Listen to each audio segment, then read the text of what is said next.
Hey everybody, this is February 21st and this is going to be my first pregnancy vlog for baby number 2. This is 4 weeks. I'm 4 weeks pregnant today.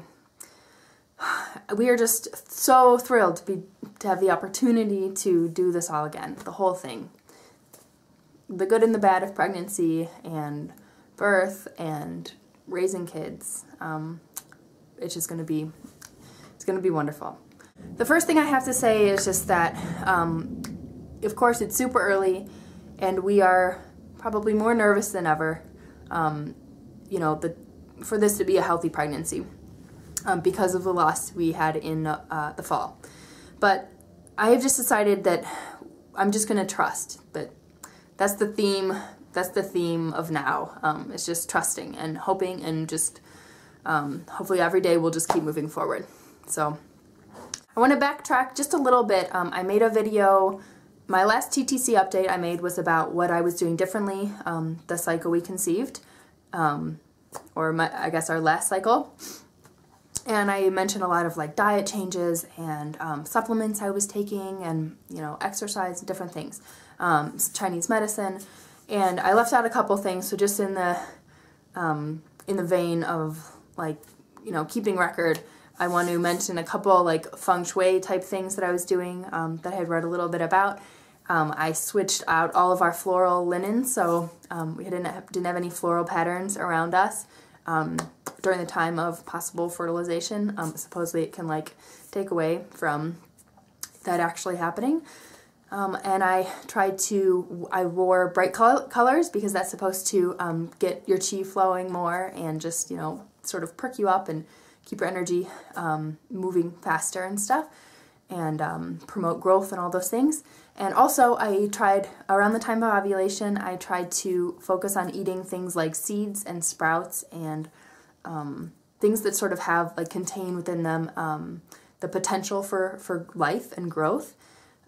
So yeah, seeds, sprouts, eggs, and bee pollen. I don't know, I hadn't read about that, but to me it sort of made sense, so just to put that out there. I know that the things that I had talked about in that video, making all these changes, it probably sounds to a lot of people like a lot of stressful stuff or a lot to worry about. But for me, it was a way to really like channel my energy and deal with the stress.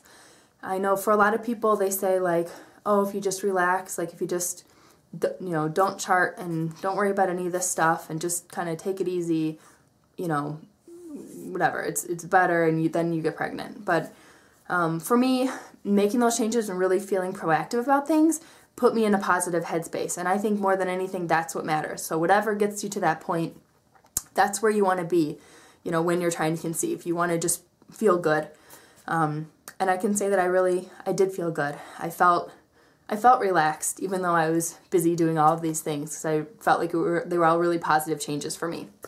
So I told you, now you will have seen my pregnancy test videos. So I tested at 11 DPO because it was sort of a tradition it basically made me, I was 3 weeks and 4 days pregnant on that day. And I had a clue that I thought the test was probably going to be positive by that point because I was having some symptoms. First of all, one of my fertility signs, my temperature was up, but not like hugely. It was like in a normal kind of luteal phase range. So that wasn't a real good indicator. But I do check my cervix, and it was high, firm, and closed, which the only other time it's been that high and that firm was when I was pregnant with Alice. So I took that as a pretty good sign. But in terms of symptoms, I was feeling a lot more fatigued than usual. We had gone on like a little day trip to go hiking, and the drive there, I had to take a nap, and then the drive home, I had to take a nap again. It wasn't a long hike or anything. It was out of the ordinary for me to need to nap like that. I've definitely been peeing more often than usual. Let's see. I've been definitely bloated and gassy, and my skin's been breaking out. I've also had just a couple moments of nausea that have lasted maybe just like a few minutes, 5 minutes or so. Very mild, but I don't normally experience that kind of stuff. So there were just a couple of days that I had this passing feeling and thought, that's a little bit out of ordinary. So And to date, all of those things have continued to some degree. So yeah, so those are my symptoms for the week. One change that I have not had at all, that I had, that was one of the first things I noticed when I was pregnant with Alice, is that I have not had any like tenderness or soreness at all in my breasts or my nipples, and that was something that I had really bad at the very beginning, I think even before I tested with her. And I know that since then, because of breastfeeding, you know, because of pregnancy and then breastfeeding, I've had a lot of just changes in the tissue and the structure of my breast, so I don't know, maybe that's part of it, and maybe it's just early. We'll see. Other than that, I haven't had a whole lot of appetite. Things that, you know, I usually really like, I look at them and think like, meh. And when it gets to times of day when I would normally like be looking for a snack, I've just not felt like really having anything. So the one thing that has been really appealing to me though is I've been making a lot of banana oat smoothies, like almond milk and bananas and oats and seeds and nuts and spices and stuff thrown in. To me, that's just like the perfect thing. That's what I want to drink all the time. But so far, nothing much else. At this point, I am not planning to contact my like midwife's office and make any appointments until later. I'm gonna wait it out here and see how I feel and see how things go, and maybe around the 7 or 8 week mark, that's when I'll make some contacts.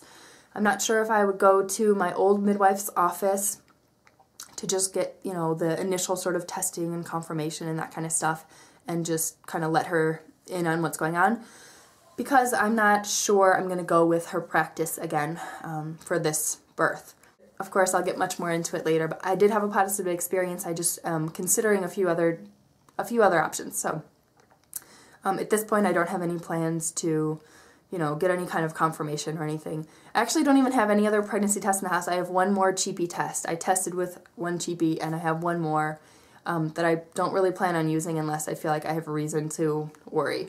I think at this point I just need some time to let it sink in. I have to remind myself every morning when I wake up, like, you're pregnant. I mean, I don't really feel that pregnant.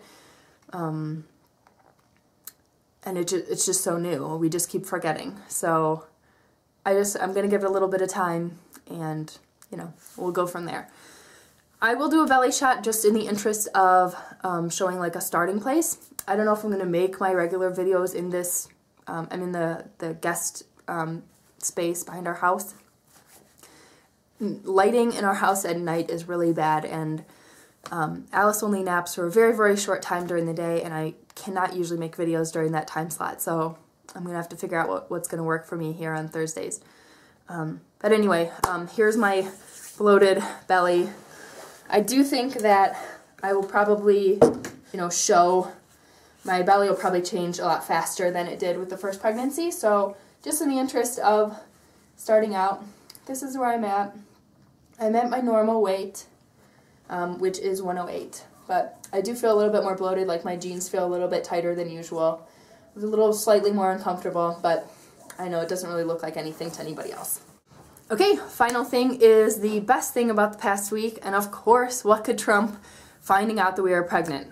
Mike and I took the test together, and immediately we both were just so excited and just started celebrating. We were like jumping on the bed with Alice, you know, making all these plans and just throwing all these ideas out there and talking about Alice being a sister to someone.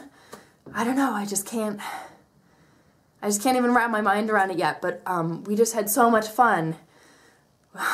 We just took like a half an hour and just like ran with it. And Mike kept saying, this is a big day for our family, to Alice. This is a big day. This is as big a day as it gets for our family. And it's true. This is probably one of, like, you know, the most important days in our family's life. So, of course, that's the best thing, and only better things to come. Thank you all for watching, and I will see you in a week.